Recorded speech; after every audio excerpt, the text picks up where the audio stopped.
तो उसमें दोनों फैक्टर, जैसे मैंने स्टार्टिंग से आपको बोल रहा हूँ, तीन फैक्टर जो काम करते हैं: optimum load, optimum recovery and optimum nutrition. Nutrition भी जो है वो रिकवरी का ही एक पार्ट समझिए उसको आप। ठीक है ना, रिकवरी में ही मतलब टेकिंग रेस्ट केवल नहीं है, आप अपनी बॉडी को रेस्ट नहीं दे रहे, बट कि उसको आप नरिश भी करते हैं डाइट प्रॉपर लेकर के, कि उसको जो जो उसके अंदर डिप्लीशन हुआ है, जो जो कमियां आई हैं लोड की वजह से, उसको हम पूरा कर सके। ठीक है ना। तो जो डाइट और न्यूट्रिशन है वो भी रिकवरी का ही एक पार्ट समझिए उसको आप। ठीक है। तो बेसिकली हम लोड क्या है, आप अपनी लोड का मतलब भार, हिंदी में अगर उसको आप बोलेंगे तो भार।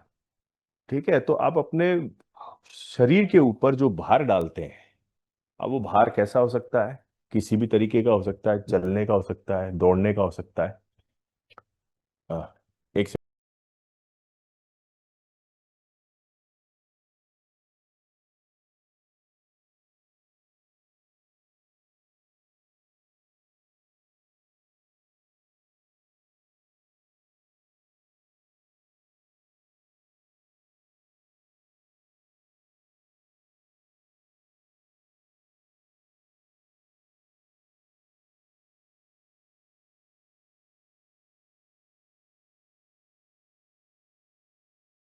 Okay, sorry for interruption.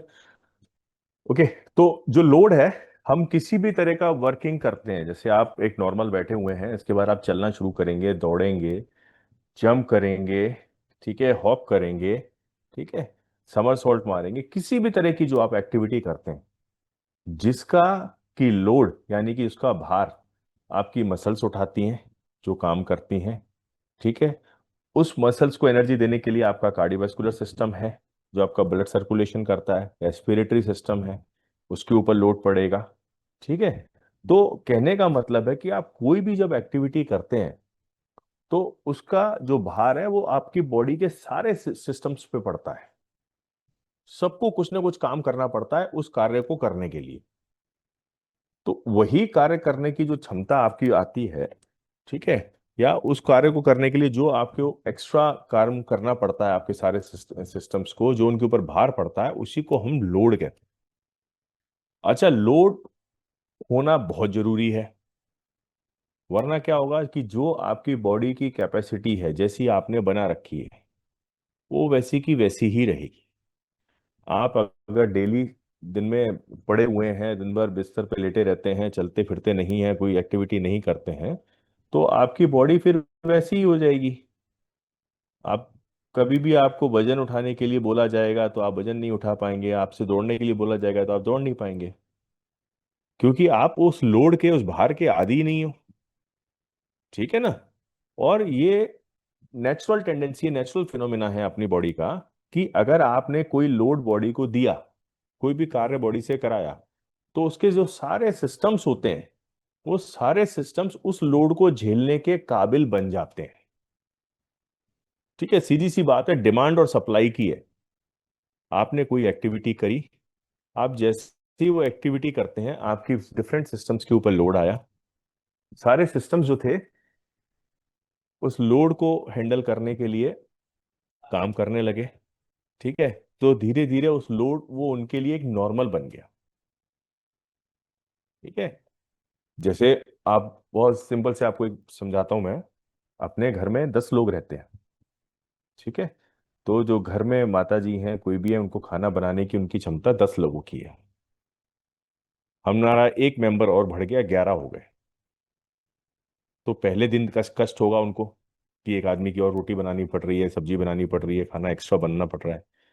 Gradually वो धीरे धीरे वो यूज टू हो जाएंगी, वो 11 का बनाने लग जाएंगी।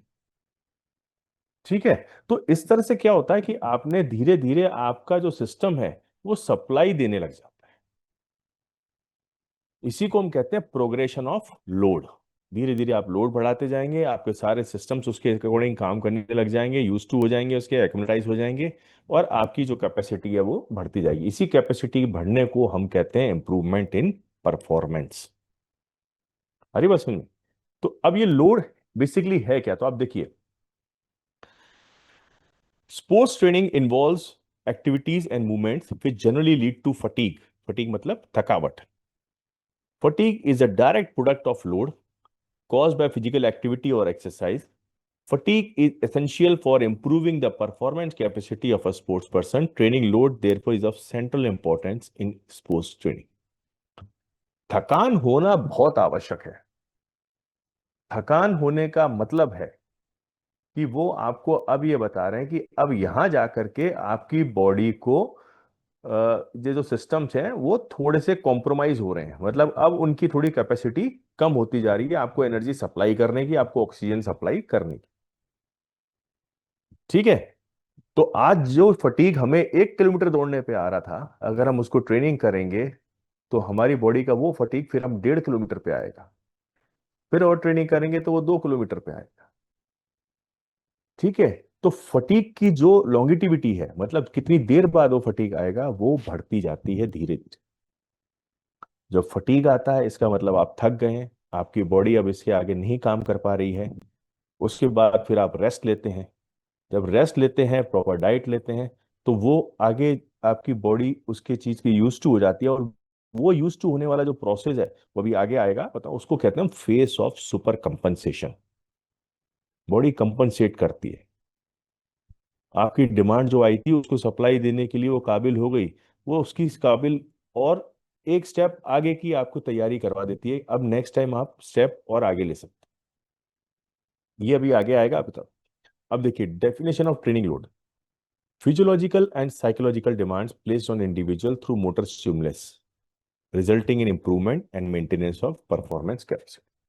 अब इसमें देखिए दो तरह की डिमांड दी है, फिजियोलॉजिकल और साइकोलॉजिकल, दोनों तरह से। आप कोई मूवमेंट करते हैं उसमें आपका दिमाग, आपका मस्तिष्क काम करता है। आप चाहे फुटबॉल खेलें, चाहे बास्केटबॉल खेलें, चाहे वॉलीबॉल खेलें, चाहे स्प्रिंटिंग करें, हर चीज में आपका दिमाग काम करे। क्योंकि कोई भी दिमाग के काम किए बिना तो आप कोई एक्टिविटी मूवमेंट कर ही नहीं सकते, सब वॉलंटरी कंट्रोल में है। ठीक है, सेंट्रल नर्वस सिस्टम से कंट्रोल में है। प्रेशर आपके ऊपर आएगा ही। ये जो आपने पीछे साइकोलॉजी पढ़ी, एंग्जाइटी पढ़ी, डिप्रेशन पढ़ा, स्ट्रेस पढ़ा, ये सब चीजें साइकोलॉजिकल है। तो जब आप कोई एक्टिविटी करते हैं, कोई मूवमेंट करते हैं, तो वो आपके सारे सिस्टम्स पे इफेक्ट डालता है। उसमें सारे सिस्टम्स मतलब फिजियोलॉजी पे और आपके दिमाग पे, मस्तिष्क पे लोड डालता है, तो इसलिए वो साइकोलॉजिकल डिमांड। ठीक है। आप सोचते हैं क्या मूवमेंट करना है, इसका क्या रिजल्ट होगा, ठीक है, अच्छा परफॉर्म करूंगा नहीं करूंगा, तो ये सब क्या लोड है, साइकोलॉजिकल। अब इस ट्रेनिंग लोड को दो पार्ट में डिवाइड किया गया है, external load and internal load. Mainly ये एक्सटर्नल लोड ही होता है, इसके जो इफेक्ट आपके बॉडी पे पड़ते हैं, इसलिए अपन इसको इंटरनल लोड भी कहते हैं। आप कोई भी एक्टिविटी करते हैं जो आपको दिख रही है अपनी नजरों से, वो कहलाएगी एक्सटर्नल लोड। और उसका इफेक्ट जो आपके बॉडी के डिफरेंट सिस्टम्स पे पड़ेगा वो कहलाएगा इंटरनल। वो सिंपल सी टर्म्स में समझने की कोशिश करो उसको। ठीक है। आउटर लोड और इनर लोड। आप कोई भी मूवमेंट करते हैं, ठीक, कोई फिजिकल एक्सरसाइज करते हैं, इंटेंसिटी वॉल्यूम को छोड़ दो अभी।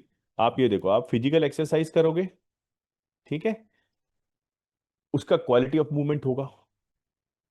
आप सिंपल करोगे, कॉम्प्लेक्स करोगे, दो मूवमेंट का कॉम्बिनेशन करोगे, सब जगह लोड का डिफरेंशिएट होगा।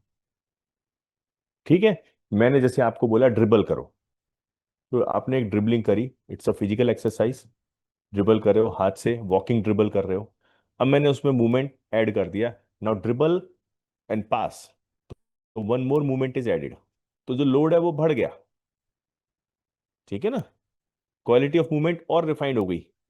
तो जैसे जैसे आप आगे बढ़ते जाते हैं किसी भी गेम एक्टिविटी में, तो आपकी फिजिकल एक्सरसाइज जो नॉर्मल थी, आप नॉर्मल वॉक कर रहे थे, वॉक के साथ में आपने ड्रिबल करना शुरू कर दी, तो क्वालिटी ऑफ मूवमेंट भी बढ़ गया। ठीक है। तो ये फिजिकल एक्सरसाइज और quality of movement, these are called as outer load. अब ये जो आउटर लोड है ना, इसमें दो फैक्टर्स काम करते हैं, एक इंटेंसिटी और दूसरा वॉल्यूम। इसको अपन अभी समझेंगे। ठीक। पहले आप ये समझ लो, एक्सटर्नल लोड आपको समझ में आया, कोई भी एक्टिविटी आप फिजिकल परफॉर्म करते हैं जो आपको सुपरफिशियल दिख रही है, जंप करते हैं, हॉप करते हैं, कोई भी आप गेम की एक्टिविटी करते हैं, कोई स्किल करते हैं, टेक्निकल स्किल करते हैं, वो सब आउटर लोड में आते हैं। अब जब आप इस लोड को करेंगे तो आपके डिफरेंट सिस्टम्स पे लोड पड़ेगा, आपके कार्डियोवैस्कुलर सिस्टम पे पड़ेगा, आपके रेस्पिरेटरी सिस्टम पे पड़ेगा, आपके एक्सक्रीटरी सिस्टम पे पड़ेगा, सब पर जो लोड पड़ेगा वो इनर लोड कहलाता है। अब उसके सिम्टम्स कैसे होते हैं? स्वेटिंग होगी, कलर ऑफ स्किन चेंज होगा, फटीग आएगा आपको। ठीक है। मूवमेंट आपके धीरे धीरे, जैसे जैसे आप थकते जाओगे तो मूवमेंट आपके रिस्ट्रिक्ट होते जाएंगे। ठीक। Lack of concentration, loss of coordination. तो ये जैसे जैसे लोड बढ़ता जाएगा ये सारे सिम्टम्स आपके आएंगे। इट मींस आपके बॉडी के अंदर अब जो उसकी सिस्टम्स की कैपेसिटी है आपको सप्लाई देने की, वो धीरे धीरे कम होती जा रही है। तो that's why it is called as inner load, जो आपके अंदर के फिजियोलॉजिकल सिम्टम्स पे, सिस्टम्स पे पड़ता है। The outer load refers to the type of physical exercise. आप कैसी फिजिकल एक्सरसाइज कर रहे हैं, quality of exercise, execution, intensity of load, ठीक, and volume of load of motor stimuli, and the inner load is a reaction of the individual caused by these four load factors. अब देखिए, ये four load factor movement की quality, ठीक है, आपने जो movement किया उसकी क्वालिटी कैसी है। In the process of technical and tactical perfection, the quality of movement is an important factor of load. By enhancing the degree of difficulty of movement execution, the training load can be considerably increased. Since quality of movement is a subjective factor, its accurate measurement is difficult. आपने कोई भी skill बच्चे को सिखाई, आप सबसे पहले basic से स्टार्ट करते हो। ठीक है, ये आप भी जानते हो। सिंपल टू कॉम्प्लेक्स मूव किया जाता है जब भी आप कोई भी एक्टिविटी सिखाते हो। तो जैसे जैसे उस मूवमेंट की कॉम्प्लेक्सिटी बढ़ती जाएगी, ठीक है, उसकी जो रिफाइनमेंट बढ़ता जाएगा। जैसे मैंने आपको बोला कि मैं उसको ड्रिबल करा रहा हूं बच्चे को, उसके साथ अब मैंने एक कॉम्प्लेक्स मूवमेंट ऐड कर दिया, नाउ ड्रिबल विथ वॉक या विथ जॉग। तो मूवमेंट उसका दूसरा हो गया, क्वालिटी उसकी इंप्रूव हो गई। अब वो मोशन में, डायनेमिक मोशन में ड्रिबलिंग कर रहा है। ठीक है ना। तो मूवमेंट क्वालिटी जैसे जैसे इंप्रूव होती जाएगी, लोड आपके ऊपर बढ़ता जाएगा, क्योंकि आप उसके अंदर और दो चीजें ऐड ऑन करते जा रहे हैं। तो डिमांड जो है वो बढ़ती जा रही है आपकी बॉडी के ऊपर, तो लोड इंक्रीज होगा। ठीक है। अब ये कितना है, ये सब्जेक्टिव फैक्टर है, क्योंकि आप उसको नाप नहीं रहे हैं। क्लियर। आप तो बस ये बोलते जा रहे हैं कि अब इस मूवमेंट के बाद तुझे बेटा ये मूवमेंट करना है, अब तू ये सीख गया, अब इसके बाद ये मूवमेंट करना है। तो आप क्या कर रहे हैं, बेसिकली लोड को इंक्रीज करा। तो लोड किस पे डिपेंड करता है, पहले मूवमेंट की क्वालिटी पे। क्लियर। अब जो दूसरा फैक्टर है फिजिकल एक्सरसाइज। अब फिजिकल एक्सरसाइज जो है वो जनरल है या स्पेशल है। They are considered as the most important means of training. Each exercise, depending upon the body parts involved, the coordination required, and the opportunities used, produce a different type of load and hence different effect on performance capacity of a sports. अब जो physical exercise कर रहे हो आप, कोई भी activity कर रहे हो, वो जनरल है या स्पेसिफिक है। फॉर एग्जाम्पल, आपने किसी फुटबॉल प्लेयर को बोला कि जाओ now dribble dribble dribble and make a shoot, goal पे आपको शॉट मारना है। ठीक है, सिंपल फिजिकल एक्सरसाइज है, ये उसका डेली का काम है। उसको थोड़ा सा कॉम्प्लिकेटेड बना दिया आपने, हडल्स रखे, बोला नाउ कोन्स रखे, now you have to go for zigzag dribble and then shoot. तो आपने उसकी कॉम्प्लेक्सिटी बढ़ा दी। क्लियर। ये फर्स्ट वाला हो गया, मूवमेंट जो है आपका, क्वालिटी उसकी बढ़ा दी थोड़ी सी। उसके बाद फिर आपने जो उसका थर्ड डाला स्पेसिफिक, आपने उसको एक डिफेंस साथ में लगा दिया। भले ही पैसिव डिफेंस है कि आपको इसको बीट करना है, ठीक है, डिफरेंट स्किल्स यूज कर रही है ड्रिबलिंग की, एंड नाउ देन शूट। तो जनरल से आप धीरे से क्या हुआ, स्पेसिफिक पे आ गए। और जैसे ही ये होगा तो आपका जो लोड है वो इंक्रीज हो जाएगा।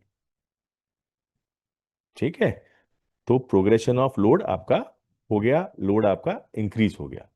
अब यही ड्रिबल और शूट अगर आपको गेम सिचुएशन में करनी पड़ जाए, एक्चुअल कंपटीशन में करनी पड़ जाए, तो आप सोचिए लोड का लेवल क्या होगा। क्योंकि वहां पर प्रेशर है कि बॉल छिन नहीं जाए, आपको साइकोलॉजिकल प्रेशर भी है। ठीक है, टीम का प्रेशर तो है ही। क्लियर। तो आपको दिमाग में है कि भाई मैं ड्रिबल करूंगा बॉल छिन ना जाए, तो वहां पर जो लोड है वो ऑब्वियसली इंक्रीज ही होगा। तो जनरल से जैसे ही आप स्पेसिफिक की तरफ जाएंगे तो आपका जो लोड है वो इंक्रीज।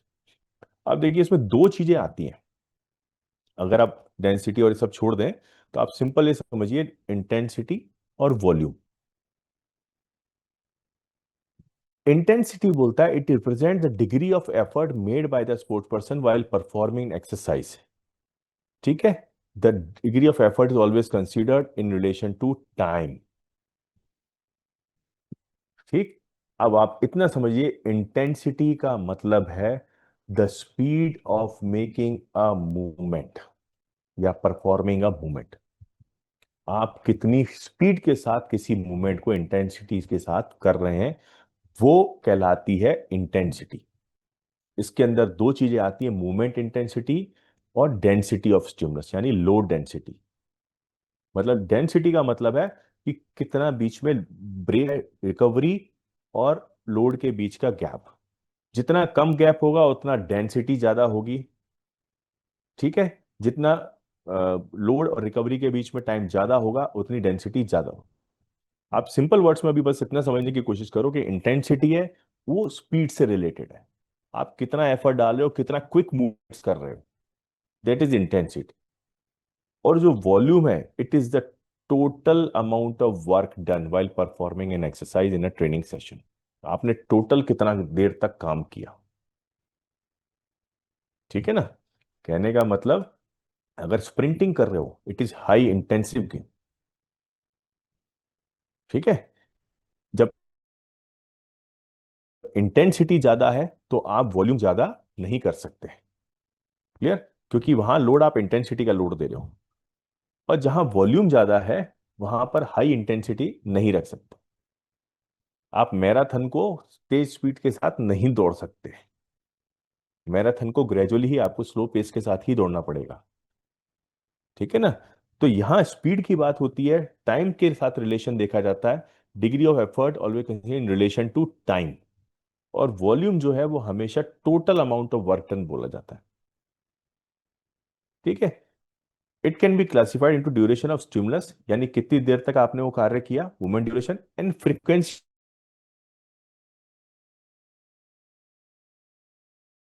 किया, 1 घंटे वर्कआउट किया, ये टोटल आपका वॉल्यूम है। और दूसरा फ्रीक्वेंसी ऑफ स्टिमुलस, अब उस 1 घंटे में आप कितनी कितनी देर में रिपीटेशन ली है। मतलब आपने 10 का एक सेट मारा, फिर 30 सेकेंड रेस्ट किया, 1 मिनट रेस्ट किया, फिर 10 का एक सेट मारा, फिर 30 सेकेंड 1 मिनट रेस्ट किया, फिर 10 का एक सेट मारा। तो ये फ्रीक्वेंसी कितनी है। ठीक है। अब ये फ्रीक्वेंसी अगर ज्यादा होगी तो उसका मतलब भी आपका वॉल्यूम ज्यादा हो रहा है। ठीक है। अब इसको सबसे बड़ा जो कोचेस के लिए जो वो होता है, जो टास्क होता है, वो इस इंटेंसिटी और वॉल्यूम को मेजर करना कि किस इंडिविजुअल को कितना इंटेंसिव वर्क देना है और उसका वॉल्यूम कितना रखना है। आप अगर हाई इंटेंसिटी के साथ किसी को दे रहे हैं, कोई भी काम के लिए आप हाई इंटेंसिटी मतलब जो मूवमेंट है वो बहुत फास्ट है, कोई भी मूवमेंट बहुत फास्ट है। ठीक है। तो आप उसका वॉल्यूम ज्यादा नहीं रख सकते क्योंकि उसको फटीग वहां पर ऑलरेडी आएगा। और उसको अगर आप मैक्सिमम समय के लिए लेंगे तो वो the body will go into overload condition.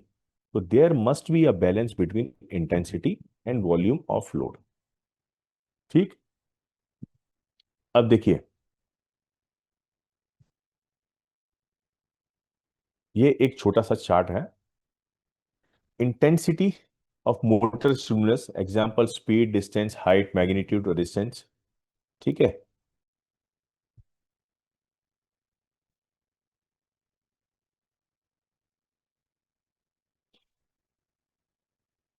Density, ratio between the phase of load and phase of recovery, ये देखिए। ठीक है। लोड एंड रिकवरी के बीच का कितना रेशियो है। ठीक है ना। तो अगर लोड और रिकवरी के बीच का जो टाइम ड्यूरेशन है वो आप गैप कम कर देंगे तो हाईली डेंसिटी हो जाए, डेंस लोड हो जाएगा। और अगर आप लोड और रिकवरी के बीच का जो गैप है, मतलब लोड दिया फिर आपने सफिशिएंट गैप दिया, उसके बाद फिर दूसरा मूवमेंट परफॉर्म करेंगे तो डेंसिटी लो हो जाएगी। इस तरीके से आप रेगुलेट कर सकते हो कि उसका वॉल्यूम कैसा रहेगा। फ्रीक्वेंसी का मतलब है कि आप नंबर ऑफ रिपीटेशंस या नंबर ऑफ सेट्स, या आप कितने ले रहे हो। ठीक है। ड्यूरेशन ऑफ स्टिमुलस मतलब कितने समय तक आप कार्य करो। जैसे वेट ट्रेनिंग में दिया तो duration of 1 set of stimuli, मतलब आप कितनी देर तक एक तरह की एक्सरसाइज परफॉर्म कर रहे हो। ठीक, और इसी में आ जाता है पूरा ट्रेनिंग आवर्स। ठीक है, अगर आप किसी सेशन की बात करेंगे तो वॉल्यूम, हम कह सकते हैं कि अगर 2 घंटे का वर्कआउट है तो वो टोटल वर्कआउट है, ड्यूरेशन ऑफ स्टिमुलस है, यानी कि वो वॉल्यूम है अपना टोटल आपने वर्कआउट कितना की। ठीक, इसका मैं एक एग्जांपल के साथ आपको और समझाऊंगा। ठीक है, ये आपके लिए बहुत इंपॉर्टेंट है, इसलिए इसको ढंग से थोड़ा समझने की कोशिश करना।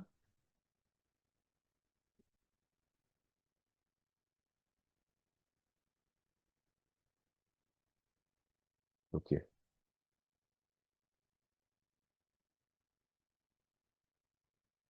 अभी बेसिक लेवल पे आप ये समझिए, लोड हो गया इंटरनल एंड एक्सटर्नल। ठीक है, लोड को इफेक्ट करने वाले 4 चीजें: movement quality, physical exercise, intensity of load and volume of load. ठीक है, अब मैं आपको थोड़ा सा नीचे लेके जाता हूँ। ये रेड लाइन किसने बनाई है भैया, रिमूव करो इसको।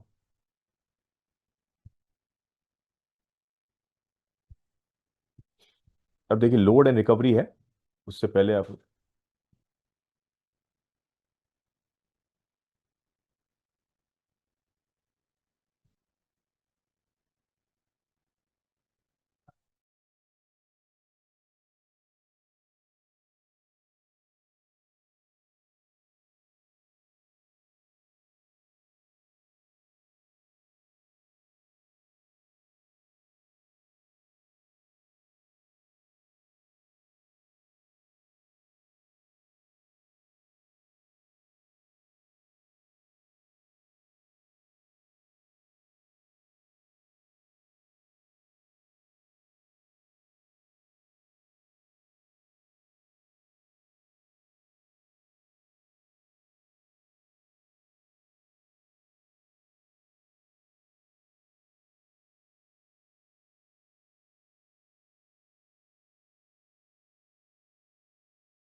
ओके। तो अभी जो लोड की हम बात कर रहे थे, अब लोड के बाद आता है रिकवरी। रिकवरी प्रोसेस बहुत इंपॉर्टेंट है, क्योंकि आपकी जब भी बॉडी, मैं आपको एक छोटा सा ये पीछे ऊपर गैप ये दिखाना चाहूंगा। ये ग्राफ है ये,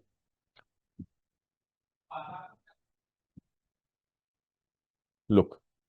ठीक है, ये फेस ऑफ लोड और then face of recovery.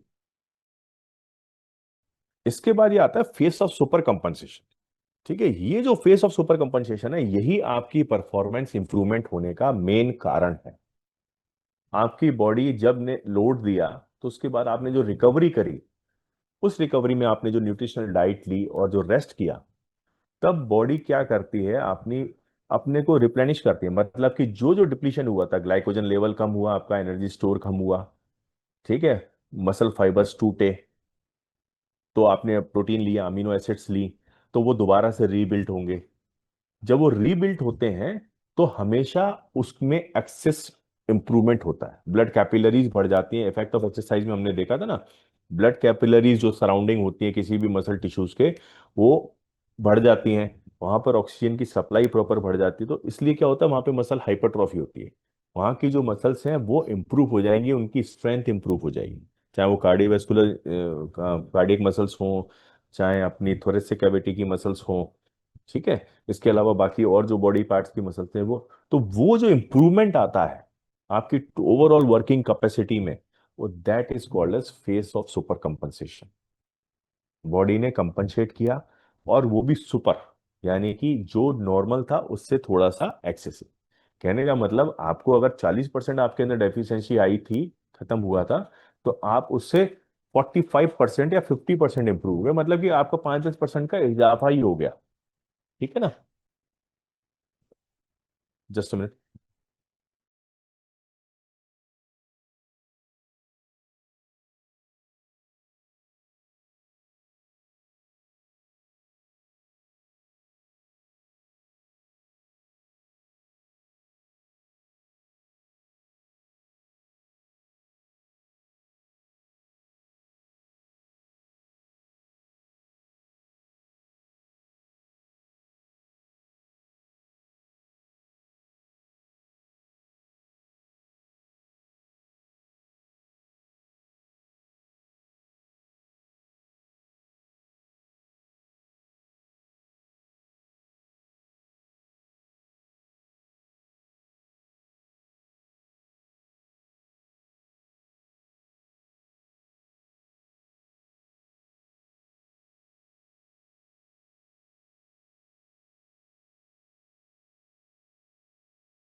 Okay, so recovery क्या है?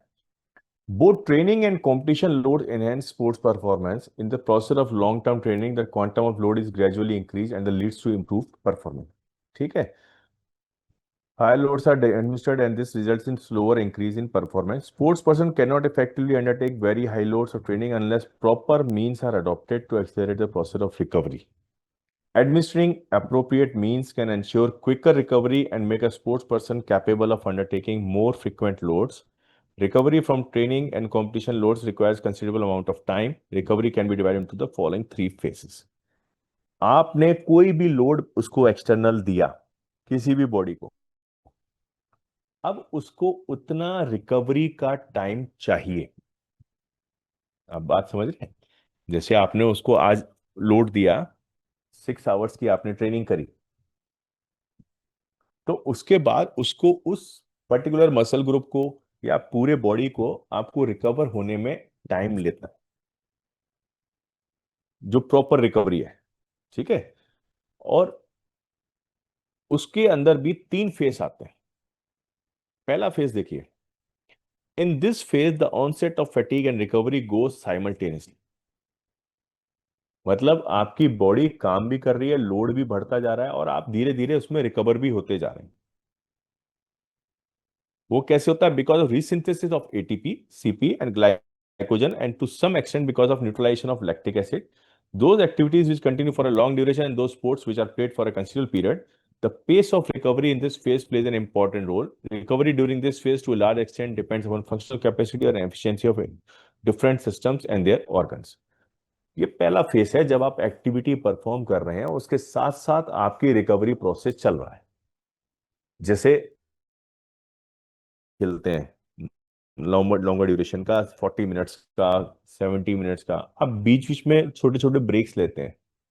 ठीक है? उसमें आप कोई ना कोई ड्रिंक लेते हैं, अपनी अपने को हाइड्रेट करने के लिए, आपके सॉल्ट बैलेंस बनाने के लिए आप उसमें सब इलेक्ट्रॉल और वो भी लेते हैं कुछ, है ना? या ब्रांच चेन अमीनो एसिड्स पीते हैं। ठीक है? या कोई एनर्जी ड्रिंक लेते हैं। तो बेसिकली आप क्या कर रहे हैं? जो आपका ग्लाइकोजन स्टोर खत्म हो रहा था या जो आपके सॉल्ट डिप्लीशन हो रहा था, उसको आप ग्रेजुअली साथ में छोटे छोटे फॉर्म में लेते हैं, जिससे कि वो बॉडी के अंदर आ जाए और आपको एकदम से जो कहते हैं ना एनर्जी, वो तुरंत तो देगा नहीं, वो मेटाबॉलिज्म होने के बाद ही एनर्जी प्रोवाइड करेगा। लेकिन जो आपका स्टोर था वो पूरा डिप्लीशन ना हो। ठीक? और साथ के साथ जो आपका वेस्ट प्रोडक्ट यानी कि जो लैक्टिक एसिड रिमूवल है वो थोड़ा सा फास्ट हो जाए। तो ये वाला जो फेस है जिसमें साथ के साथ आपका लोड और रिकवरी प्रोसेस साथ में चलता है, इसको हम फेस 1 कहते हैं। और ये फॉर टाइम बीइंग होता है, जितनी देर आप वर्कआउट कर रहे हैं। ठीक है? इसमें onset of fatigue and recovery goes simultaneously, मतलब दोनों चीजें एक साथ चल रही हैं। आपको कंटिन्यू, आप फटीग भी हो रहा है, आप थोड़ी देर के लिए खेलते हैं, फिर बैठते हैं, फिर रेस्ट करते हैं, फिर दोबारा से अंदर जाते हैं, गेम खेलते हैं, हाई इंटेंसिटी के साथ गेम खेलते हैं, फिर रेस्ट करते हैं। हर गेम में ये रिकवरी आपको दी जाती है। कुछ मैंडेटरी होती हैं, ब्रेक्स होते हैं, और कुछ आप अपने ऊपर लेते हैं। जैसे आप वैसे बास्केटबॉल की बात करें तो हर 10 मिनट के बाद 2 मिनट का ब्रेक है। ठीक है। फिर दो हाफ के बाद 2 क्वार्टर्स के बाद 15 मिनट्स का ब्रेक है। और उसी बीच में आपको पास टाइम आउट्स होते हैं जो कोचेस देता है अपनी टीम को समझाने के लिए या रेस्ट देने के लिए। ठीक है। तो ये चीजें ये जब साथ साथ चलते हैं तो this is called as phase 1। Phase 2 क्या है? This phase commences with the completion of the training schedule of physical session of physical just a minute, session of physical activity.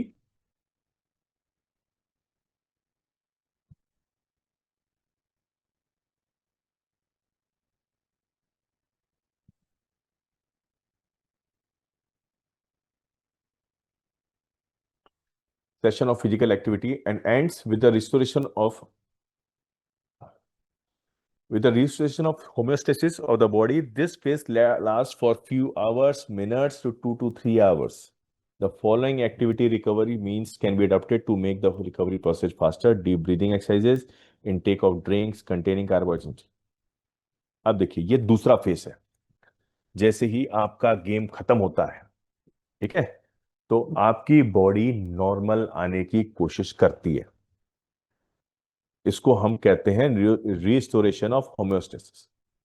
मतलब बॉडी दोबारा से अपनी ओरिजिनल कंडीशन में, resting condition में आने की कोशिश करेगी। कैसे करेगी? अपने आप को नॉर्मलाइज करने के लिए ब्रीदिंग रेट नॉर्मल होगा। ठीक है। आपका जो ब्लड सर्कुलेशन फास्ट था उस वजह से ब्लड प्रेशर वगैरह हाई था, हार्ट रेट बढ़ी थी, लेकिन अब आपने वर्कआउट रोक दिया है तो धीरे धीरे ग्रेजुअली वो हार्ट रेट वगैरह कम आएगी, आपकी ब्लड प्रेशर कम आएगा। ठीक है। इंटेंस एक्सरसाइज से स्वेटिंग ज्यादा हो रही थी, धीरे धीरे हवा में आप बैठेंगे शांति से तो वो आपका स्वेटिंग रिमूव होगी, blood loss sorry water loss कम होगा। ठीक है। तो ये जो रिकवरी है ये आपकी कुछ मिनट से लेके 2 से 3 घंटे तक ले सकती है। आपने बहुत मैराथन लंबी दौड़ के आए हैं या 90 मिनट्स का आप गेम खेल के आए हैं तो आपको 2 से 3 मिनट 3 घंटे भी लग सकते हैं उसको वापस से रिकवर होने में, यानी कि नॉर्मलाइज होने में। अभी जो डिप्लीशन हुआ है एनर्जी का वो तो अभी है, बाकी है।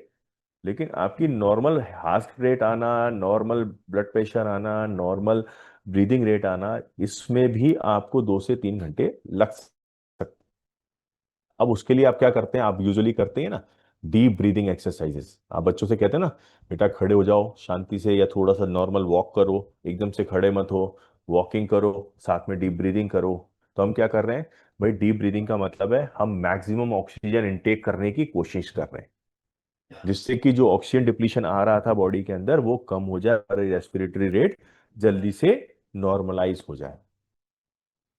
ठीक है। हम intake of drinks containing carbohydrates, vitamin, salts and minerals, ORS लेते हैं। गर्मी का टाइम है, वाटर लॉस हुआ है काफी सारा, सॉल्ट बैलेंस कम हो गया, तो हम जल्दी से इलेक्ट्रॉल घोल के नींबू पानी बना करके पीते हैं। ठीक है ना। टैंग लेते हैं, छोटे बच्चों को देते हैं। ठीक। या कोई एनर्जी ड्रिंक लेते हैं कार्बोहाइड्रेट जिसमें हो। ठीक। जो कि जल्दी से डाइजेस्ट हो जाए। अच्छा, जल्दी से डाइजेस्ट हो जाए मैंने इसलिए बोला क्योंकि आपको मैंने पहले भी पढ़ाया था पोस्ट वर्कआउट डाइट में आप इमीडिएटली सॉलिड फूड नहीं खा सकते, क्योंकि जो अभी बॉडी है ना इसका पूरा ब्लड सर्कुलेशन अभी भी आपके मसल्स की तरफ है और आपके उन सिस्टम्स की तरफ है जो ज्यादा काम कर रहे थे, जैसे कार्डियोवैस्कुलर सिस्टम या रेस्पिरेटरी सिस्टम, हार्ट मसल्स हैं, लंग्स के सराउंडिंग की मसल्स है, थोरेसिक कैविसिटी की है, ठीक, डायफ्राम की तरफ है। तो इसलिए डाइजेशन की तरफ अभी आपका ध्यान नहीं है, तो इसलिए हैवी खाना खाने से वो जल्दी पचेगा नहीं आप। इसलिए सेमी सॉलिड या लिक्विड डाइट लिए जो आपको कार्बोहाइड्रेट दे, सप्लाई करे, विटामिन, सॉल्ट्स और मिनरल्स। ये जो है ना आप इसको गेम सिचुएशन से रिलेट करके देख लो। आपने 40 मिनट का गेम खेला या 90 मिनट का गेम खेला, उसके बाद फिर आप रिकवरी करने की कोशिश करते हो, डीप ब्रीदिंग एक्सरसाइज करते हो, कोई ना कोई लिक्विड डाइट वगैरह लेते हो। फुटबॉल के प्लेयर्स हैं वो आप जानते हो 90 मिनट्स का गेम खेलने के बाद जो बड़े बड़े क्लब्स वगैरह होते हैं ना, तो उनको तो इतना टेम्परेचर जो हाई हो जाता है बॉडी का। हाँ। तो जो बॉडी टेम्परेचर हाई हो जाता है, sometimes to maintain that body temperature they have to go for swimming pool. ठीक है। क्योंकि नॉर्मल कंडीशन में उनकी वो स्वेटिंग रुक नहीं रही है, बॉडी का टेम्परेचर बहुत हाई हो चुका है, उसको रेगुलराइज करने के लिए वो स्विमिंग पूल में जाते हैं। तो ये क्या है? ये सेकंड फेज है रिकवरी का। और ये कुछ मिनट आपकी एक्टिविटी के ऊपर डिपेंड करता है, आपका वॉल्यूम कितना था, आपकी इंटेंसिटी कितनी थी। जितना लोड ज्यादा होगा उतना आपको रिकवरी प्रोसेस में टाइम लगेगा। तो पहला फेस आपसे क्या कह रहा है? पहला फेस कह रहा है कि आपको जो रिकवरी और फटीग दोनों साथ में चलते हैं। अब नॉर्मल आप समझ के देखो, जैसे मैं आपको छोटा सा एग्जांपल बास्केटबॉल का दे रहा हूँ, आप किसी और गेम के साथ भी इसको रिलेट कर लेना कि आपने बास्केटबॉल का गेम खेल रहे हो, साथ में आपने एनर्जी ड्रिंक रखे हुए हैं अपने छोटे मोटे, ठीक है, आपने हाइड्रेशन के लिए पानी रखा है, उसमें ओआरएस घोल के रखा हुआ है सॉल्ट बैलेंस बना के रखने के लिए। बीच बीच में आपको 2-2 मिनट के ब्रेक मिलते हैं, और जब आप थक जाते हो कई बार आपका कोच भी टाइम आउट ले लेता है। उस फेस में आप क्या कर रहे हो? बीच बीच में जो आप ड्रिंक्स ले रहे हो और रिकवरी करने के लिए सांस ले रहे हो, लंबी सांस ले रहे हो, तो आप क्या करते हो? अपने कार्डियोवैस्कुलर सिस्टम को, अपने रेस्पिरेटरी सिस्टम को ब्रेक देते हो रिकवरी प्रोसेस। तो इसमें क्या है, आपका फटीक और रिकवरी दोनों साथ में चल रही है। ये एक एग्जांपल समझ लिया आपने? ठीक है। और साथ में क्या हो रहा है, आप जो रिकवरी प्रोसेस कर रहे हो उसमें आप अपने जो लैक्टिक एसिड का रिमूवल है वो भी हो, वो वापस से कन्वर्ट होकर एटीपी सिस्टम में आपके जाएगा। ये एक लंबा प्रोसेस है, ये आप अभी फिजियोलॉजी पढ़ेंगे उसमें समझ में आएगा। ये लैक्टिक एसिड वापस से फिर से कन्वर्ट होकर के एटीपी सिस्टम में आ जाती है, और जो आपको एनर्जी प्रोड्यूस करके देती है। ठीक। तो ये जो प्रोसेस है ये आपका साथ साथ चलता है, लेकिन ये कितना है ये डिपेंड करता है आपकी ट्रेनिंग पहले कैसे हुई है। अगर हाई ट्रेंड इंडिविजुअल है तो उसके जो सारे सिस्टम्स हैं, सारे ऑर्गन्स हैं, वेल वर्किंग कंडीशन में होंगे, तो ये जो रिकवरी प्रोसेस है ये साथ के साथ चलता रहेगा। आपने देखा होगा जो प्लेयर कंडीशनड होता है अच्छी तरह, वो गेम के अंदर भी बीच बीच में रिकवरी करता रहता है और सही से अपनी एफिशिएंसी के साथ अपनी परफॉर्मेंस देता रहता है। लेकिन जो प्लेयर पहले से कंडीशन नहीं है या कोई ब्रेक लेके आया है, ठीक है, कुछ दिन उसने ट्रेनिंग नहीं करी है और फिर गेम सिचुएशन में आता है, तो उसका रिकवरी प्रोसेस स्लो होता है और उसका इफेक्ट आपको उसकी गेम की परफॉर्मेंस पे देखने को तुरंत मिल जाएगा। ठीक। अब देखिए दूसरा जो है फेस, ये फेस आता है गेम खत्म होने के बाद, आपकी एक्टिविटी खत्म होने के बाद। बॉडी इसमें अपने आप को रिस्टोर करने की कोशिश करती है। इसको कहते हैं रिस्टोरेशन ऑफ होम्योस्टेसिस। मतलब कि बॉडी अपने आप को नॉर्मलाइज करने की, कंडीशन करने की कोशिश हमेशा करती है। और उसको आप बूस्ट अप कैसे करते हैं? कुछ एनर्जी ड्रिंक्स लेके, ठीक, अपने सॉल्ट डिप्लीशन को, विटामिन डिप्लीशन को कम करने के लिए आपने ड्रिंक्स लिए, ठीक, डीप ब्रीदिंग एक्सरसाइजेस करी जिससे मैक्सिमम ऑक्सीजन अंदर आ सके, और ग्रेजुअली आपका ये कुछ मिनट से लेके 2 से 3 घंटे तक आपकी बॉडी रिकवर कर जाती है। ठीक है ना? उसके बाद फिर हम कहते हैं 2-3 घंटे के बाद आपने कुछ सॉलिड डाइट ले ली, उसके बाद फिर आप 6 आवर्स के बाद दूसरा मैच खेलने के लिए तैयार हो जाते हैं। ठीक। लेकिन आपने देखा होगा एक पूरे कंपटीशन में 6-7 टूर्नामेंट खेलने के बाद ये बहुत थकान रहती है। तो वो जो लास्ट फेस है वो फेस थर्ड है। The duration of this phase of recovery can last from many hours to several days. In this phase, the anabolic process facilitates to recovery. Substances such as enzymes and proteins which get depleted in the process of undertaking the load get resynthesized. कहने का मतलब ये आपका important face है। आपने एक पूरा competition खेल लिया, उसमें फेस वन और फेस टू आ गया, लेकिन अब एक कंपटीशन खेलने के बाद नेक्स्ट कंपटीशन के लिए आप जब तैयारी कर रहे हैं, तो ये जो फेस थ्री है ना, ये बहुत इंपॉर्टेंट है। उस ड्यूरेशन में आपने अपने ग्लाइकोजन का मैक्सिमम स्टोर खाली कर लिया। ठीक। एक तो उसको दोबारा से भरना है, आपको रिप्लेशन करना है उसका पूरा। दूसरा, आपने जितनी वर्कआउट किया, जितना कंपटीशन में आपने खेला, उसमें आपके मसल फाइबर्स टूटे। ठीक। कोई भी आपने एक्टिविटी करी मसल्स के द्वारा करी, तो मसल फाइबर्स टूटेंगे, रैप्चर होंगे। उनको बिल्डअप करना है, फेस ऑफ सुपर कंपनसेशन लाना है, मसल्स की हाइपरट्रॉफी बढ़ानी है, उनकी स्ट्रेंथ दोबारा से करनी है। तो उसके लिए आपको फेज थ्री में एक्सेस डाइट, न्यूट्रिशन लेना पड़ेगा।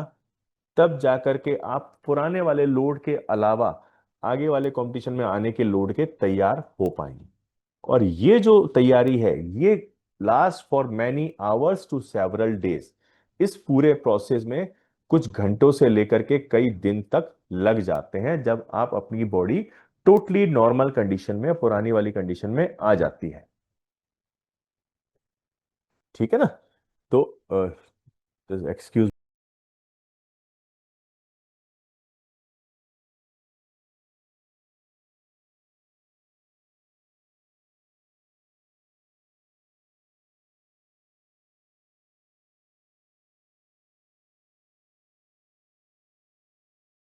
ओके। तो ये बेसिकली तीन फेस बताए गए हैं रिकवरी के। जो लोड है, लोड दो तरह से आपको पता है मैंने, एक्सटर्नल लोड और इंटरनल लोड। ठीक। लोड के बाद रिकवरी आती है, रिकवरी के तीन phase, phase one, phase two और ये फेस थ्री। अब क्या फैक्टर्स हैं जो आपकी रिकवरी प्रोसेस को इफेक्ट करते हैं? ठीक है ना। इसमें देखिए, stimulus intensity and stimulus volume. पहला फैक्टर, कौन सी एक्टिविटी आपने परफॉर्म करी। आपने हाई इंटेंसिटी लोड लिया या हाई वॉल्यूम लोड लिया। ठीक है।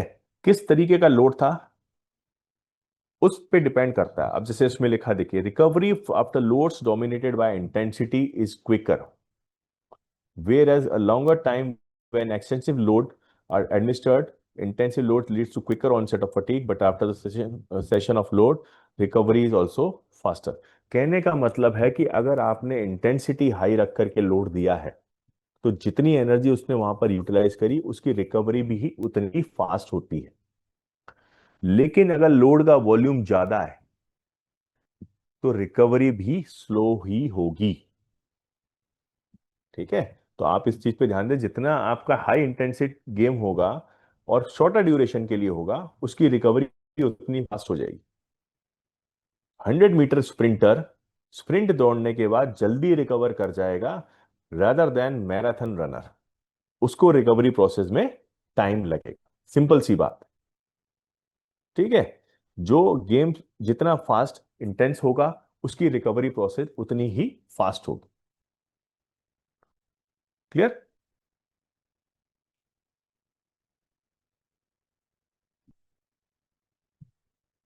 हेल्थ एंड फिटनेस, जितनी अच्छी आप आपकी हेल्थ, जितनी अच्छी आपका फिटनेस लेवल, रिकवरी प्रोसेस उतना फास्ट। सिंपल सी बात। ठीक है ना।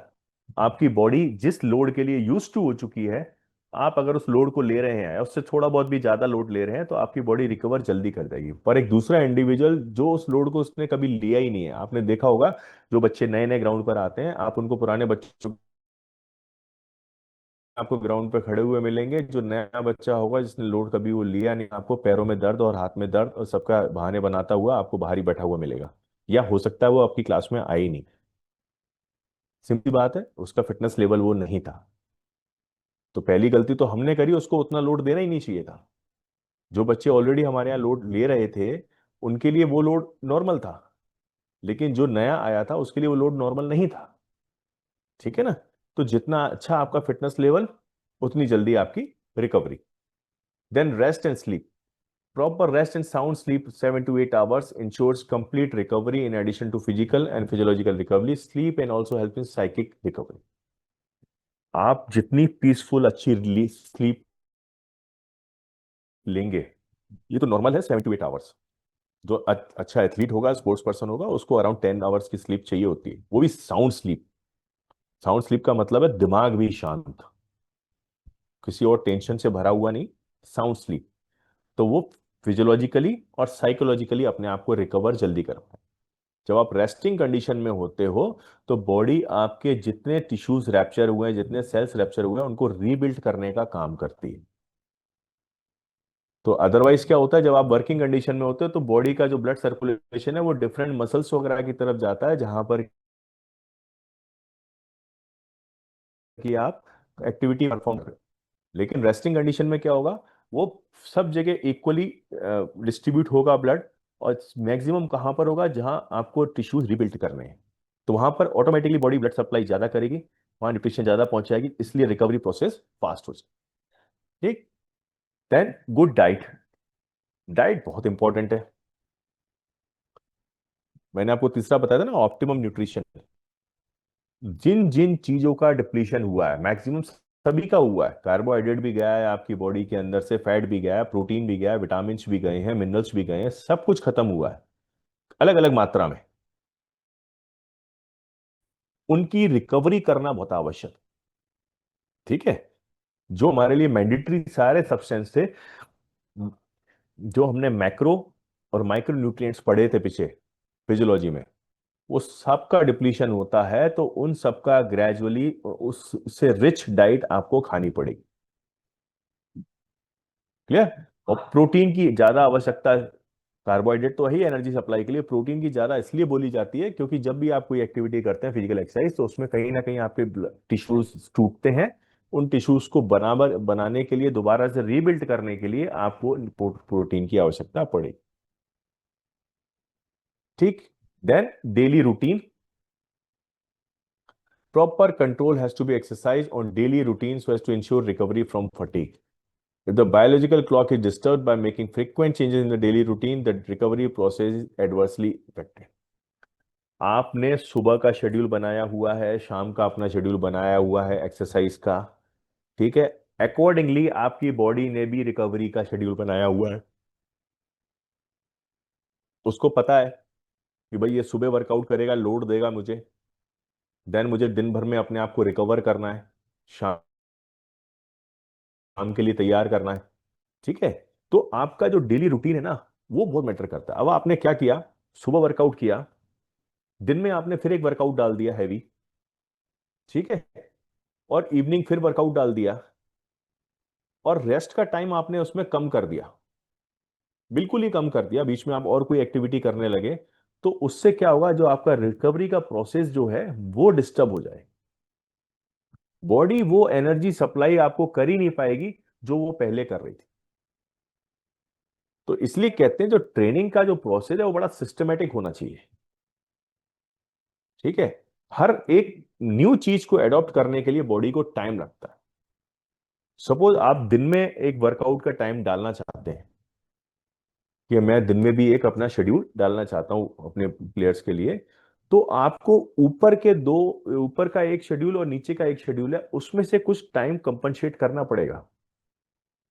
मतलब आपने सुबह भी हैवी इंटेंसिटी और वॉल्यूम का वर्कआउट दे दिया, शाम को भी हैवी इंटेंसिटी वॉल्यूम का वर्कआउट दे दिया, और फिर आपने दिन में एक शेड्यूल हैवी इंटेंसिटी वॉल्यूम का एक वर्कआउट और लगा दिया, तो बॉडी के पास रिकवर होने का टाइम कहाँ है। तो इसलिए आपको जो आपका वॉल्यूम और इंटेंसिटी है उसको इस तरीके से डिस्ट्रीब्यूट करना है कि वो बॉडी को रिकवर होने का टाइम जरूर मिले। तो इसलिए बोला गया डेली जो रूटीन है आपका, उस चीज को जरूर फॉलो करना है आपको। अगर आपने शाम को टाइम दिया है वर्कआउट का, तो फिर नाइट आपकी प्रॉपर रेस्ट में जानी चाहिए। ऐसा ना हो लाइफ में आपने कुछ और अपने कमिटमेंट्स डाल दिए जो आप प्रॉपर स्लीप नहीं ले पा रहे या डाइट नहीं ले पा रहे, और उसकी वजह से आपका शेड्यूल खराब हो रहा है। तो डेली आपको रूटीन बना करके रखना जरूरी है, क्योंकि बॉडी उसके अकॉर्डिंग ही आपको प्रॉपर से नरिश करती है, प्रॉपर से आपको recovery provide. Then total load of the day, in addition to training and competition loads, there are so many other factors, namely academic pursuits, professional work, sharing household work, meeting weather, ये ठीक है।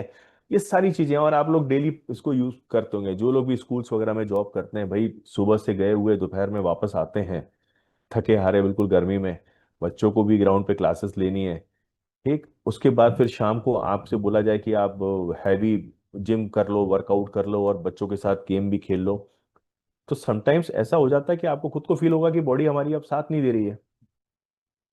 Same बच्चों के साथ है, वो बच्चा सुबह से जा रहा है स्कूल, ठीक, वहां पे पढ़ाई कर रहा है, लगा हुआ है, दोपहर में आता है, फिर माँ बाप ने ट्यूशन पे भेज दिया, फिर शाम को 6 बजे वो आपके पास आ रहा है, आपने उसको लोड दे दिया, बेहतरीन, ठीक है, शाम को गया घर पे खाना खाया उसने, फिर मम्मी ने पढ़ने पे बैठा दिया, पिताजी ने पढ़ने पे बैठा दिया, वो रात को सो भी नहीं पाया ढंग से, फिर सुबह फिर स्कूल भाग गया। तो क्या हो रहा है, we are keeping keeping stress on him. उसका जो फिजियोलॉजी के साथ साथ हम साइकोलॉजिकल लोड भी उसके ऊपर बहुत बुरी तरह दिए हुए हैं। तो कैसे इंप्रूवमेंट आएगा। तो we have to manage this total load of the day, कहीं ना कहीं इस चीज को मैनेज करना पड़ेगा। उसको एकेडमिक से थोड़ा सा रिलैक्सेशन देना पड़ेगा, अगर वर्किंग में है तो प्रोफेशनल वर्क से रिलैक्सेशन देना पड़ेगा। जो रेलवे कोटे के प्लेयर्स हैं, ऐसा नहीं हो सकता कि भैया वो टीटी की नौकरी भी कर रहा है, ट्रेन में सफर करके भी आ रहा है और अपनी प्रैक्टिस भी कर रहा है। उसको आपको ड्यूरिंग कंपटीशन उसको इस चीज से छूट देनी पड़ेगी जब वो कैंप्स वगैरह में है, क्योंकि वो ऑलरेडी इतना लोड ले रहा है कि आप इस तरह की चीजें उसके साथ करवाएंगे तो उसका जो टोटल वर्किंग है, जो डेली रूटीन है, वो सब डिस्टर्ब हो जाएगा, रिकवरी प्रोसेस नहीं हो पाएगा, रेस्ट एंड स्लीप नहीं आएगा उसका। क्लियर। तो इसलिए total load of the day देखना है, उसके अकॉर्डिंग आपको लोड देना है। और अगर ये सब चीजें आप नहीं कर सकते, मैं आपको प्रैक्टिकली बता रहा हूँ, जब आप स्कूल्स वगैरह में जॉब करते हैं, सब चीजें हैं, तो आपका जो बच्चों को 1 आवर या 1.5 आवर का जो आपको मिला है, टाइम मिला है बच्चों को शाम को सिखाने के लिए, तो कोशिश करिए कि जो आपकी स्किल्स हैं, टेक्निक और टैक्टिक्स हैं, उससे रिलेटेड वर्कआउट कराएं उनको। ऐसा नहीं कि आप कंडीशनिंग में उसके लिए अलग वर्कआउट उसको करा रहे हैं और फिर आपके पास टेक्निक और टैक्टिक्स में कम। ठीक है, फॉर एग्जांपल बास्केटबॉल की अगर मैं बात कर रहा हूं, तो मैं उसको फिटनेस, जो उसकी एंडोरेंस है और स्पीड है, उसकी बहुत सारी ऐसी ड्रिल्स हैं विद बॉल में कराऊं, जिससे कि 1 आवर का लोड उसका इतना हो जाए, ठीक, कि उससे रिकवरी भी कर पाए, और उसी 1 आवर के अंदर मैं उसकी कंडीशनिंग भी करा दूं और साथ में स्किल भी डेवलप कर दूं। अगर मैं वही 1 आवर उसकी कंडीशनिंग में खर्च कर दूंगा, उसकी बेसिक इंडोरेंस, बेसिक स्पीड बनाने में निकाल दूंगा, फिर मेरे पास टेक्निक और टैक्टिक्स के लिए टाइम ही नहीं बचेगा। क्योंकि देखो, बच्चे की पढ़ाई बहुत जरूरी है, आप उसको, उसके पेरेंट्स उसके पीछे पड़े रहते हैं, तो आप उस चीज से उसको हटा नहीं सकते हो, है ना। बच्चा ट्यूशन भी जाएगा, स्कूल भी जाएगा, सब करेगा। तो अब आपके पास जितना टाइम बचा है एज अ कोच, मैं आपको एक लेमैन की तरह से, एक आम आदमी की तरह से बता रहा हूँ, आप एज अ कोच, तो उसमें हमें क्योंकि स्कूल वाले रिजल्ट भी मांगेंगे आपसे, ठीक है ना, तो उसके अंदर क्या कर को, जो आपके पास टाइम ड्यूरेशन आपको दी गई है, अपनी जो ट्रेनिंग है, उसको इस तरीके से प्लान करो कि विद इन दैट 1.5 आवर जो आपको मिला है, 1 घंटा, 1.5 घंटा, 2 घंटा, उसी के अंदर इतना प्लानिंग अच्छे से कर लो कि जो आपकी स्किल्स हैं, उन स्किल्स से रिलेटेड ऐसी एक्टिविटीज या ऐसी ड्रिल्स बनाओ, जिससे कि आप उसी ड्यूरेशन में कंडीशनिंग भी हो जाए और टेक्निक और टैक्टिक्स भी डेवलप हो जाए। आप सोचो कि भाई मैं उसी ड्यूरेशन में उसको डिफरेंट प्लायोमेट्रिक एक्सरसाइजेस भी करा दूं, उसकी स्पीड भी बढ़ा दूं, एंड्योरेंस भी बढ़ा दूं, और साथ में अपनी वॉलीबॉल की स्किल भी सिखा दूं, ये थोड़ा सा डिफिकल्ट टास्क हो जाता है, क्योंकि टाइम ड्यूरेशन नहीं होती आपके पास।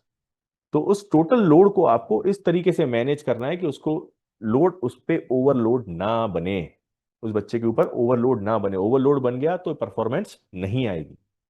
ठीक है, तो आपका रिकवरी प्रोसेस डिपेंड करता है आपका टोटल कितना लोड है बच्चे के ऊपर या आपके प्लेयर के ऊपर। ठीक, ये था आपके फैक्टर्स अफेक्टिंग लोड। ठीक, इनको और शॉर्ट फॉर्म में मैं करके आपको पास भेज दूंगा। ठीक है, अभी तो बुकिश फॉर्म में है, और उससे आपको इजी होगा इसको अंडरस्टैंड करने में। अब ये क्लास अभी मैं ऑफ करते हैं, छोटा सा, अब नेक्स्ट क्लास में पढ़ेंगे मीन्स ऑफ रिकवरी, रिकवरी के डिफरेंट क्या क्या तरीके हैं, training methodology, nutritional means, physiotherapeutic means, psychological means. ठीक है, ट्रेनिंग मेथड से तो आप समझ जाएंगे, ट्रेनिंग मेथड से किस तरीके से उनको रिकवरी प्रोसेस में हेल्प करना है, स्ट्रेचिंग वगैरह सब चीज, वो सॉरी, डिफरेंट टाइप्स की एक्टिविटीज हैं, लिम्बर डाउन वगैरह, उससे हो जाएगा। न्यूट्रिशनल, आप इतनी अच्छी डाइट लेते हैं उस पर डिपेंड करता है।